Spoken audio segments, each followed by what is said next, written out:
Palm oil contains vitamin A. But the moment you calculate that calories, you're making like 5,000. Divided by your height.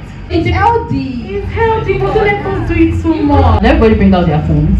You see this table I'm about to shake. In fact, it's even sweet. Let us be honest.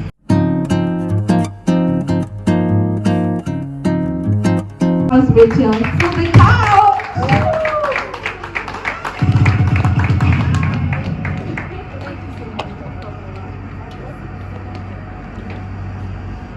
Okay, thank you so much for coming back. I mean, my gist buddies that are here, who are seeing maybe like episode 1 or episode 2, episode 3 of Girl Gist before on YouTube?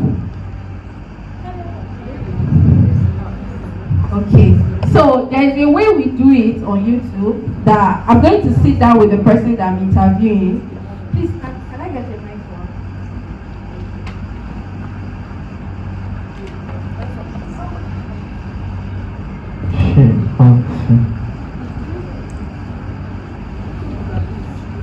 So we are going to sit down with the person that we are talking to and ask questions. Then questions that most ladies might have in their mind, but you might be feeling like you should not type that kind of message online because people are going to drag you. There are times that I've gone to maybe pages of let's say women that just gave birth and they are talking about their experience on how hard it is for them to lose weight, and then you see it in the comment section, hey, you're not putting effort, and what are you doing? That's why you swell up like buffalo. You know, all of those things. So that's why it is so difficult for us to actually drop questions on social media. So that's why I'm so happy that we're having this conversation and your beautiful face on our couch. So I'm going to be asking you some questions. But don't be scared. There are questions that I'm sure you'll be able to answer. So the first question that I have here on my list is that me reading your biography, there might be some things that I didn't mention. So can you give us like a detailed introduction of yourself?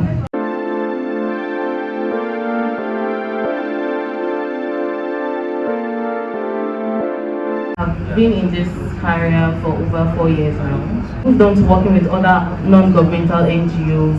Just basically keep on sensitizing people, let them be aware of what they eat and how it actually really affects our day-to-day lives, and not even just us, the generations that's going to come after and after into all that. So yeah, basically this is me. Currently I'm working with a health fitness center. I think that is in vogue now. Everybody is hitting the gym, everybody wants to be snatched, everybody wants the summer body, basically. Right? And frankly speaking, most of the clients that I have at the fitness centers are women. They are women. You rarely see men actually coming, except if they have probably chronic conditions that they need a dietitian's manual. But most times, women, this word is just for women. It's basically for women. For ages, I think the people that feel insecure the most are women. I mean, men too, they feel insecure, but I don't think it has ever been on the kind of body they have. It might be like maybe their height or maybe complexion, but for women, it has always been my body. I need to look slim. I need to look slim. Can you please tell us why it is like that? Like, why do we, no, don't let me say people, it's a real thing now. Why do we always feel the need to, be slim and, just be slim? I think when it comes to women chasing a certain standard of how we should look, I think social media, first of all, because that's what's really involved. Social media has really created a whole lot of standards for people out there. That's why when you mentioned people not even feeling safe anymore to share how they feel, because people will drag them. They will literally drag them. And funny thing is that you will see women dragging women. That's actually the most sad aspect of it. You see women actually dragging women. And let me add, people's body is different. There are people that will give birth to 3, 4, 5 children and they will not add weight. They will still look as petite as ever. And some, it's just one. And they will look more gorgeous. Let me use that word. They will add more weight and then I also feel like there's also this stereotype. Right? Permit me to say this. Our mothers and they are project mothers, right? They go back in the day. There's always this once you're in your husband's house, it's based on what they also saw growing up. There was no effort to actually do more, to want to be in shape, and information was not as available as it is now. So women then in marriage, after giving birth, they add weight. If you are lucky to have a nice mother-in-law, great.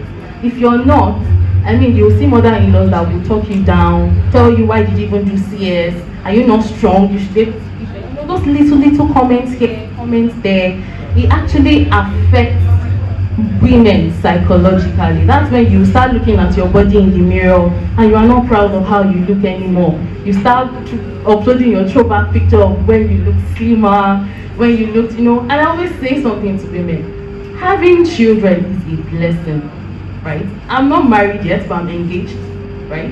And I look forward to having my own children. And I understand the fact that your body will change. See, even if you do not give birth, your body will still change. Because you will get to a certain age level where naturally your body will just change. It's either you're adding more weight or you're having some changes in your hormones. And I think that's one major problem with women. It's our hormones, honestly.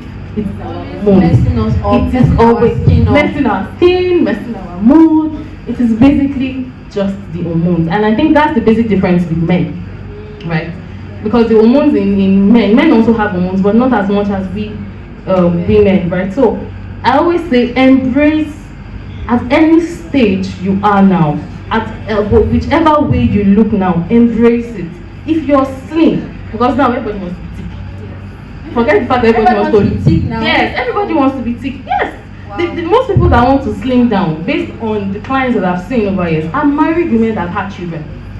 But the adolescents, the young ones that get to marry and have kids, they want to go bigger. People use a lot of things like they use a lot of supplements. They use a lot, to just add. So it's funny when you're young, you want to add weight, and then after giving birth, you want to go slim. Well, is there like any consequences that is attached to you taking a lot of things to make you add weight as a woman, or taking a lot of things to make you lose weight? For some people now, they take all this green tea or different tea that they will just tell you that if you use this in 7 days, your tummy will be flat, you will look like Kim Kardashian. Or do you think they have consequences on our body, and do they really work? I'll start with, do they really work? It also depends on what you are using. See, when it comes to losing weight, I would always advise that go the natural, healthy way, right? We'll come back to that. Let's go to different things, the quick fix that is out there to lose weight and all. I always say, when you're going to put anything into your body, be sure that you know the content of those things, right? If the things they're giving you to buy online are things that contain natural herbs, such as your garlic, your ginger, which are natural fat burners, right?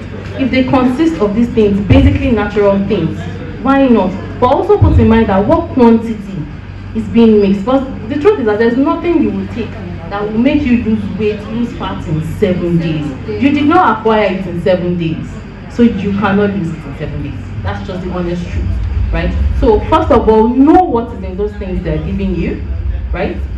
Know the quantity you're supposed to take. Is it safe? And then when I say know the quantity, our body is different, our weight is different, our height is different, and these are the things that is being considered when you check your medications. They will write it there. For every age, there's a number of tablets you should take, right? So if they're going to be giving you that, then they should have been able to also calculated, okay, for this weight, for this height, this is the amount you should take, because they cannot give the same quantity for everybody, right? Well, so they don't even have regulation. Regulation body in Nigeria, they even work. Because if they are working, people that are mixing tea for people to actually lose weight or add weight, they shouldn't be dishing it out. But sometimes when you go to the supermarket, you see it everywhere. Instagram, they're even doing sponsored ads. So how can you know the right, even if those ingredients are working, but like you said, it's not like everybody we have to use the same amount of, maybe tea bag or something. Is there like a way to, recognize those kind of people to buy from, or like how should we go about it, even if you want to get it? So first of all, if you want to get anything from anybody online, first question is to ask, is the person registered? Is the person licensed to actually do what they're doing? Because yes, we have regulation bodies, but we all know we are in Nigeria, and we know how far these regulation bodies actually do work, right? So, but I would say your own health is in your own hands, right? The government will do what they can do, but it's also up to us to do what we should do. And that's basically, if you're going to get anything from anybody, first question you should ask, or the first thing you should want to investigate about that person, is the person really licensed to do those things? Is the person really qualified to dish out those consultations? Is the person qualified to sell those things to you, right? So that's the only way, frankly speaking, you can actually verify. And I would also say that I think we should adopt this idea of learning to do things ourselves. Yes, learning to do things ourselves. The truth is that most of these things is because we don't have the knowledge. They're actually around us. I don't know, I think in recent times people are gaining more knowledge about natural spices such as fenugreek, cinnamon, rosemary leaf. These are things that it's because sometimes you will see them, you will pass by them, but because you don't know what it is, and it's the stereotype of we didn't grow up seeing her prayer. Growing up, like we use salt and maggi. Yeah, you use salt and maggi. In fact, if you have not put maggi in your food, that food, no, it will not be sweet, and it is just a stereotype, honestly speaking. Because there are homes where they don't really use a lot of salt. Yes. There are homes where they don't even use maggi, and it will come out. You will eat the food. That's for them. Why? Because they grew up with it. So if you are giving them something that is too spicy, they won't even want to eat it with you. They'll tell you it's too spicy. So I feel it's just a stereotype because we didn't grow up seeing our mothers, and our mothers didn't see them using natural spices. And frankly speaking, natural spices are actually better. If you use fenugreek to cook your Nigerian jollof rice, if you use fenugreek to cook your Nigerian jollof rice, it is a game changer, honestly speaking. It is again, forget using processed maggi and the likes. Forget using those ones. Use the natural ones. You can use it, your cinnamon, your fenugreek, your rosemary leaves, you can blend them just like you use your what's it called now? Your curry, and add to your meat when you're boiling your chicken, cooking your stew. You can use it as well. I know you say it's expensive because frankly speaking, it's expensive for the quantity. We are still going to get there. I have a question in that aspect, because I've noticed that when you want to have like a lifestyle change around your diet, you tend to spend a lot of money than eating junk and just buying random things, because they'll say don't buy this oil, buy this particular type of oil, and those particular type of oil, they are very expensive. So maybe I should even ask you that question now. So the question is, why is dieting and eating right so expensive? And do we have cheaper options that will serve the same purpose? Okay, so the first question, why are they expensive? Well, I think over time, before now, things were not as expensive as they are now. And I think it's just information. The information we have now, we didn't have it as much as we do now, right? So then it wasn't expensive, but now things are actually really expensive. But if you really look at how much we spend on instant meals, right, and fast foods, trust me, if you sit down and actually calculate, we spend a lot on fast food. You actually spend it. In fact, recently I had to personally, I had to sit down and do the math. I love to cook, right? I love to work. There are times where you're tired after a long day's work and you just want to quickly grab something. And then I just decided to let me even sit down and do the math. Why can't I do the math? The amount I'm spending on just that, let me grab, a quick fix and all. I realized I was spending a lot, and I had to draw a table out. Okay, per month. Okay, let me get this in bulk. And our advice is better to actually get things in bulk than actually buying, bit by bit.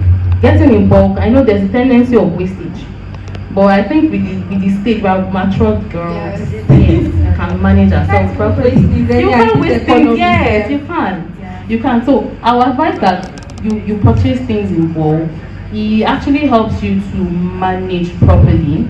It also cuts out that, wanting to pinch out and get. I'm not saying you can't get those things once in a while. You have to, because the cravings will come. It will come, yes, but just create a budget that actually really works for you, honestly. Because about things being expensive, things will be expensive. We can only keep praying that things calm down. And then about getting cheaper substitutes. Like I said, if you do your math, those other things are expensive. These ones that you actually think. Are you sure? Should I give you an example? Give me an example. Okay, like let's say vegetable oil now. Okay. The normal one they pour inside bottle in the market. I can't really remember the price I got the last time. I think it was about 2,000 plus. Am I right? But if you want to buy olive oil, Okay. it's like 18,000, 20, 25, 30,000. Okay. So the cheap there.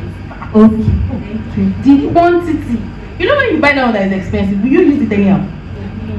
No. So you're not using small. Now the thing about that small is you actually do not need too much to cook your meal. Frankly, you don't. You don't need to cook your stew and the ororo, permit me to use that word, will be floating on top. That alone, you are even endangering yourself, because I mean, a lot of people are not even aware of underlying conditions that they might have, and then taking a lot of fatty sources of food, oil floating on your food, it might spike your cholesterol level, might spike your triglyceride level, and then in turn, all these things are factors that might spike chronic diseases such as heart conditions, right? So you actually do not need much, right? So I would also say it is better to invest in quality than quantity. It is actually better to invest in quality than quantity. And most of these branded oils, what makes them good, right, is the fact that I think we are in the spirit. Because I was about to ask you that what actually makes them a bad choice. Yeah. They are also oil and they are produced very well. So why is olive oil better than normal Goya? What's the name of that one? Granite oil or the normal this green power oil? Okay. Like what makes them the bad choice? Compared to olive oil. Okay, so if you notice, let me use power oil. If you notice when they are having their adverts, what's that catchy thing they will always tell you? It's low in cholesterol. Yes. So they are lying. No, I'm not saying they're lying. I'm not saying they're lying. Power oil is actually not bad. Okay. Right? The branded oils are actually better than the ones that are not branded, like you buy and you That pour one for you. the yellow. Yes, all those ones that they will just pour for you. They're actually okay, but you know that this thing is grade by grade. You can't compare olive oil to power oil. So I'm not saying power oil is actually not bad. But let's talk about olive oil. Now the thing about these oils, these good oils, are that they are monounsaturated fat. And monounsaturated fat is good for the body. How do you know oil that is good and oil that is not good? If you keep your oil in your kitchen and you come the following morning and it has solidified, that's a bad oil. And the funny thing is that the way it's solidified in the cake, that's how it's solidified in your body. So you can just imagine what that would even do. And if you keep taking that over time, you start seeing thickening plates around your arteries, and that can lead to stroke, because what happens is that it blocks the passageway for blood. And when that happens, it will spike, it will even make your heart to be stressing, trying to pump more, and that can lead to a whole lot of things. It can lead to stroke, it can lead to bleeding in the brain, a lot of things. So it is, like I said, choose quality over quantity, right? And another good thing about these oils is that they contain omega-3 fatty acid, right? Which is very good for your brain, which is good for your heart health. Like I said, information is power. They even have supplements, omega-3, 6, 9. Yes, that you can take. Most of our foods, you can actually get this from. You can also actually get some of this omega-3, omega-6 from our food, but sometimes the body doesn't make enough. So it's okay sometimes to actually take those supplements to, make up for the amounts that the body really actually needs. So same with palm oil. We have been talking about oil. Let me also talk about palm oil. I mean, about like that we are in the spirit. Because I heard one time that it was just a random gist online. Okay. I posted it on my Insta story and I said, is there a reason why you cook with palm oil, you make that atadidi very nice, and then it will last you, if you are not careful, it can last you for 2 months and it won't go bad. But if you make a stew with vegetable oil, the second day, if you are not careful, it starts smelling. And some of my gist buddies told me that the groundnut oil we buy, the one in the yellow pack, they actually bleach it into that vegetable oil. So the nutrients that was in the palm oil, now that it's been transferred to, it's transitioned into vegetable oil, it is different now. So can you please tell us more about, you know, the whole science behind that palm oil thing and the vegetable oil thing? And if you don't even have money to buy, let's say, all this olive oil, should we just be using palm oil? Is it like an healthier option? Yeah. Okay, so first of all, palm oil contains vitamin A, right? It's rich in vitamin A. Obviously made from our palm kernel seeds, right? Now, when you bleach your palm oil, you bleach it like you said, what happens is that you change the structure of the palm oil. Now, you have converted that palm oil that was healthy in the cake, looking all red. You have bleached it to, and you know when you bleach it, the color will change. Especially when you are now even trying to make a further sauce. In fact, that one is already off the roof. You have killed all the nutrients inside, right? Now, when you do that, like I said, you change the structure. And what happens is you have made it unhealthy, right? You know, you asked if palm oil is a safe option. It is a safe option, but you shouldn't don't over bleach it. At most, if you want it to, you know, you just want that sweet taste, because actually when you bleach it has a more palatable taste in tone. Just a few seconds. You bleach it. Then you mentioned something about is it the groundnut oil? Yes, olive oil. That, you know, if you can't afford to buy olive oil because it's more expensive, it's palm oil. Yes, you can use palm oil, just the quantity. See, everything in this life, basically, that has to do with anything you eat, is basically quantity. It's quantity. If you're trying to lose weight, there's no magic food that as a dietitian will prescribe for you. It is just the basic foods that you eat. But it's the quantity, the amount of calories that you'll be getting for it. I will just reduce your quantity. That is it. So if you're going to be using palm oil is good, like I already said. It has nutrients inside. All you just need to do is the quantity you'll be using, reduce it. Don't let palm oil be swimming on your stew. In fact, when you cook your stew, be looking for the palm oil. I don't want to be looking for it inside. I don't want to say. So it's actually safe. If you can't afford to get olive oil, then you can use palm oil. Definitely, you can. Speaking about calories, you mentioned calories. Yes. So let's say last year around October, I went on like an healthy journey route, and I realized that we actually consume lots of calories. In a situation whereby you'd be like, I actually eat just twice in a day, or I eat just once in a day. You know, I just do like in the afternoon, I can do like maybe let's say 2 noodles, and let's say you added like 4 eggs. But when you now wanted to fry that egg, you use about enough quantity of vegetable oil to fry the egg, and then there's pepper inside. You're not like, okay, let me try and dice chicken on it so that it's going to look healthy. And then after making that, you now decided, let me just even make bonfita meal and put beside it now to step it down. So when you finish that, you're like, I actually need something really cold. Let me take like Fanta or cold Martina. And then at night you're like, I don't want to eat so much because I already ate food in the afternoon. Let me just get pap biscuits and then maybe like Vidri meal or Nutri meal. And then you're like, I just ate a little bit today. But the moment you calculate that calories, you're eating like 5,000.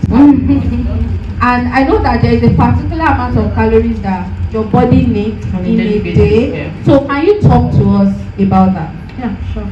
Well, Were you specific about your other example? No, Are you sure? no. it was when I was like, we eat a lot. Yeah, we actually do. I mean, the little biscuit here, the little noodles there with orishi inside, it actually amounts to a lot. And yeah, there's an amount of calories that our body needs on a daily basis, and it actually differs for everybody.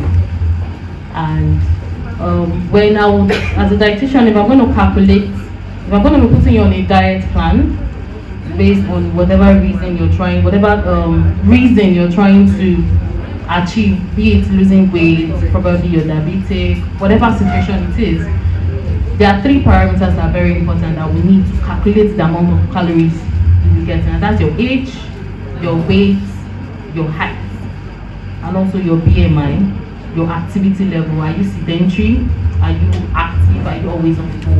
All these parameters are going to be used to calculate the amount of calories, because somebody that is sedentary, obviously the amount of calories you'll be requiring is not the same as somebody that goes out from morning to night and is active. So it differs for everybody, right? Now, when that is being that being said, it's because of the basic range generally, right, for calories each day. That's for someone that is not obese. Let me take it for people that are in the normal BMI range. And mind you, your BMI range, if you're below 18.5, you're underweight, which means you need to add weight to. If you are below 18.5, how do you calculate your BMI? Let me even chip that in. It's quite easy. Can everybody bring out their phones? Let me teach you that. Like, I think, yeah, let's. So just go to your calculator. If you know what your height is in meters, actually, you can't use it in feet. If you know what your height is in meters, right? And then if you know what your weight is, but let us assume. So let's assume your height is about 1.75 meters and your weight is about 80 kg, right? So that will be your weight divided by your height. So whatever value you get there, if it falls between, now we said anything below 18.5 is underweight. So if you fall between 18.5 and 24.5, then your weight is normal.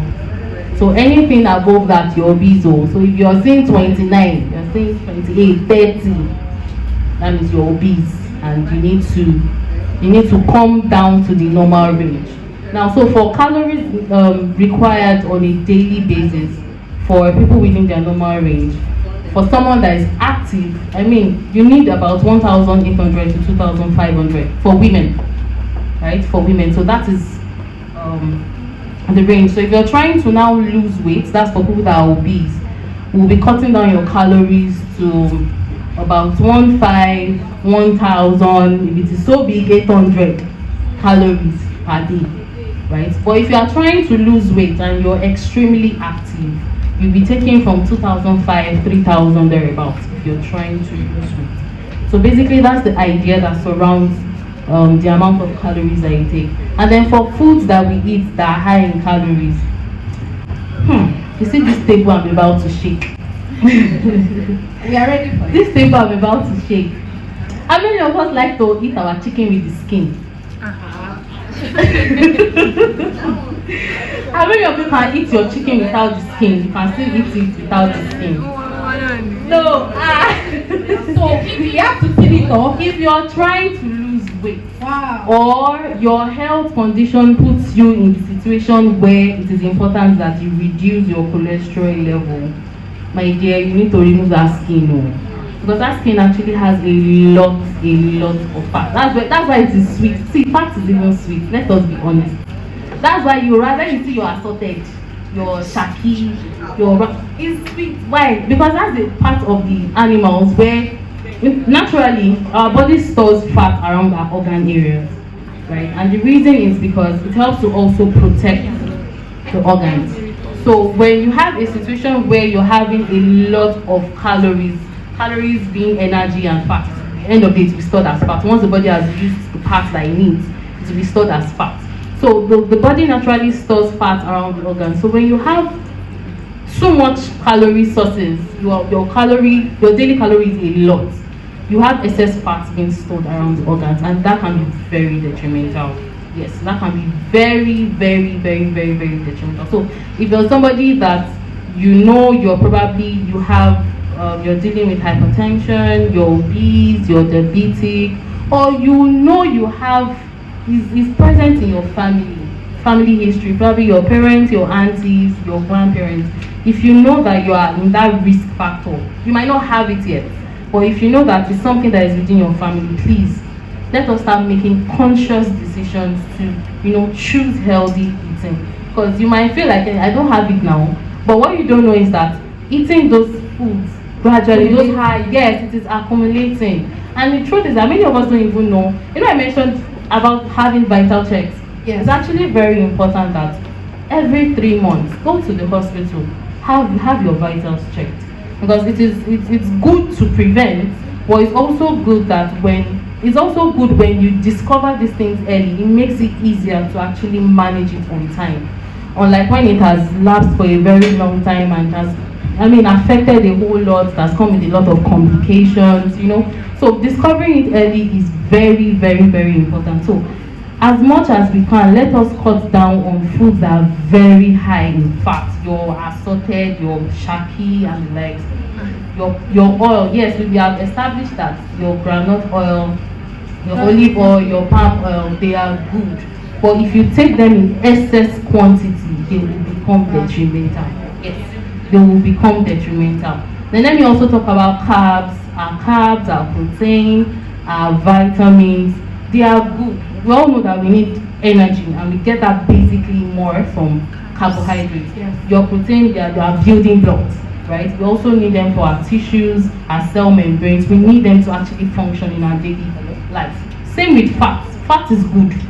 I think there's this idea of fat is bad for you. Fat is not bad for you. It's excess fat. And what kind of fat? I think we have established that the PUFA, which is the polyunsaturated and the monounsaturated fats, like the olive oil, your canola oil, they are good for you. But when you take them in excess, that's when it becomes bad, right? So fat is good. Fat protects your organs. They help to also stimulate your hormones. You need your hormones to function, so they do that job for you. So fat is also good. Now, all these that I've mentioned, they are good for you, right?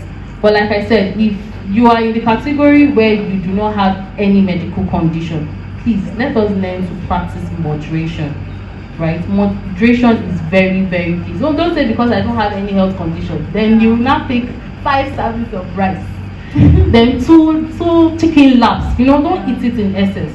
And then it's very important. There's something we call a healthy food plate, right? So imagine you have a plate in front of you, a round plate in front of you, right? So half of that should actually consist of fruits and vegetables. So what that means is that every day you should take at least 2 types of fruit.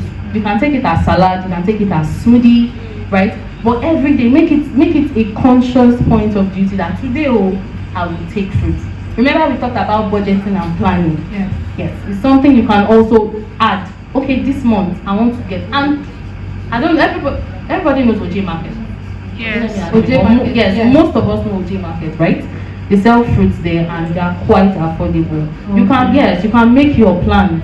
For this month, if it is 20k, you can spare. If it is 10k, whatever, just within your budget. It's slow and steady. The truth is that by the time you allow this become part and parcel of you, you will realize that you can't go without a day without taking fruits, because it has become part of you. So plan yourself, work with your budget, make sure that at least in a day you take a type of fruit. In fact, you can throw it in your bag. If it is one apple, as you're going to work, or probably you're busy at home, maybe you work remotely, or you have your own personal, just be conscious of it. Throw it in your bag. Few fingers of banana with granules. Snack on it as lunch. It's not every time food actually. It's not every time you should, until if you have not eaten that 4 wraps of a bag, you will not get yours. There are times you can just snack on fruit. Honestly speaking, there are times you can snack. I know, like I said, I know this thing is a stereotype. We are used to it. We are used to we're not brought up that way. Yeah, we're not. If we're brought up that way, it will even be very easy. Obviously, yeah. But because we're not brought up that way, it has to be a conscious effort. I mean, there's something I noticed in Korean movies. Okay. So whenever they want to eat their food, they have a lot of sides.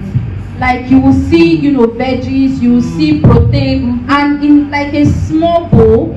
So I feel like the reason why they kind of have like is because it's part of what they eat and they're already used to it. But in Nigeria, if you try to even do different sides on your day, people will be like, this one has money. Yeah. So that's why we're always trying to let me eat this eba that is much and this vegetable that is much, so that I will know that I've gotten nutrients from vegetable and I've also gotten my nutrients from the gari that I used in making the eba. Yeah, and then another thing is that our major staple in Nigeria, they're actually carbohydrate sources. We eat a lot of carb, rice, gari. We don't really have. We don't, honestly speaking, but we'll create it though.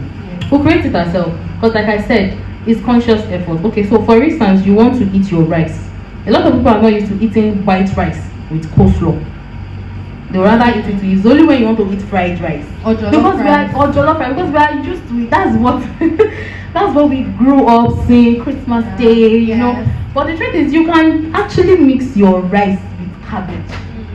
I mean, probably your serving spoon, 2 spoons of it, and then you have more cabbage, probably about 3 servings of cabbage. That way you have really balanced your diet, because you have added vegetables. You are still eating your rice. We are not eating too much carbs, right? Some vegetables like carbs too, they also have starch and all, but you've been able to balance it. And then you're bringing in, like you said, those Koreans, they will always mix it. Even the whites, you will see them, their meat, you'll be wondering, And you get filled up on time. Yes, you actually get filled up. So they always have a way of, even the way we eat our meat is not the way they eat their own. It's not the way. They will rather take it shredded. We will prefer to take it as a whole. No. And that's another way to actually also cut costs. You don't need to take the whole chicken to feel filled. Honestly, you really don't have to. Are we feeling guilty? Because I feel like the oil is quiet now. Like you guys are not saying anything. When we're talking about palm oil, I was hearing some people complain at the back that I did blah blah blah. But now that she's talking on this, we are not saying anything. Why? We are listening now. It's not like we are feeling guilty. I hope you're not. I'm not trying to make anybody feel guilty. We are here to learn. We are in this together. Yes, we're in this together. Like I said, it's slow and steady. It's slow and steady, right? I mean, that will take me to my next and final question, which is, when you're trying to not take Coke, not take Fanta, and things that has sugar, they still, fitness coach like you, dietitian, they'll say something like, it's going to spike up your sugar level, but at the same time, you still need sugar in your body. So how do you manage that? Okay, so basically, we need energy every day. Yes, you get that from sugar. Sugar will definitely spike your glucose level, right? There should be, if you've not eaten, your fasting blood glucose level, if you've not had anything to eat in the morning, it should be between 80 and 100, right?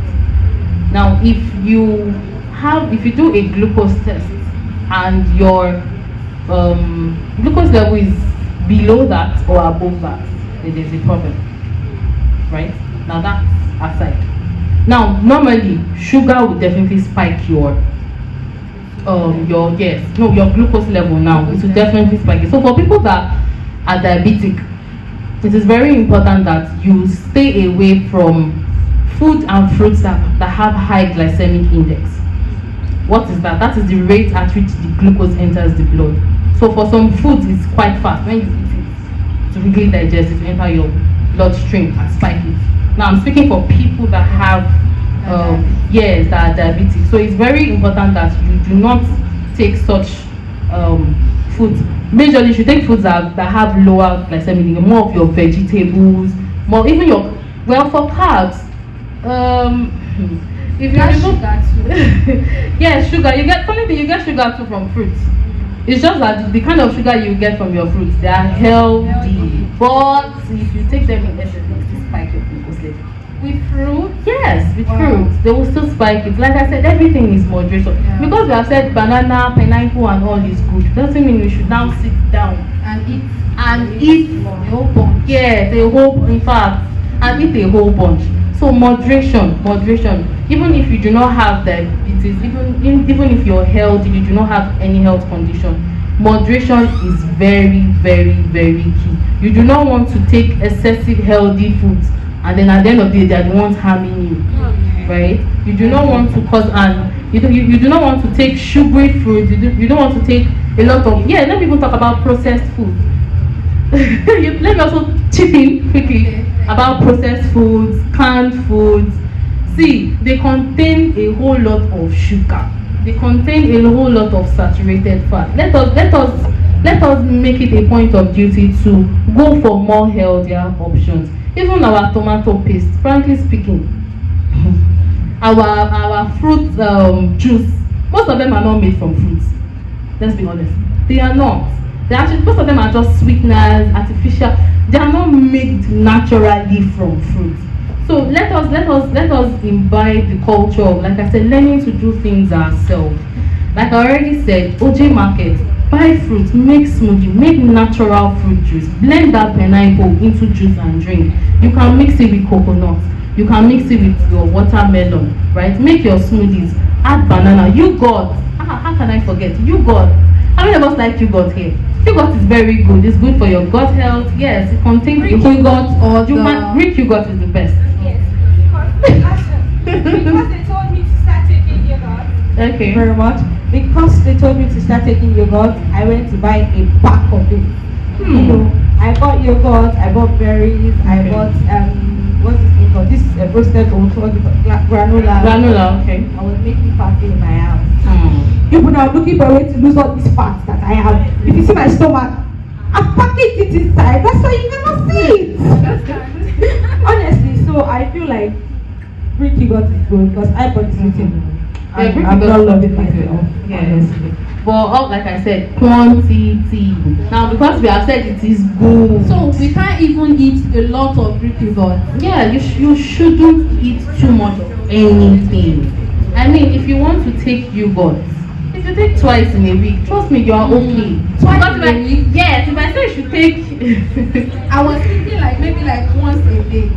no, twice a week is enough. You know, it's healthy. It's healthy, but don't let us do it too much. I took it 5 times. Ah. She said Twice is enough. took like No, you shouldn't.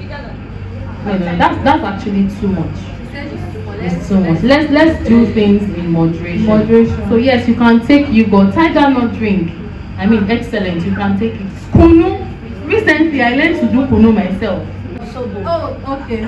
My mom said Zobo. Yes, zobo is good, but are you adding sugar? Are you adding sugar to your zobo?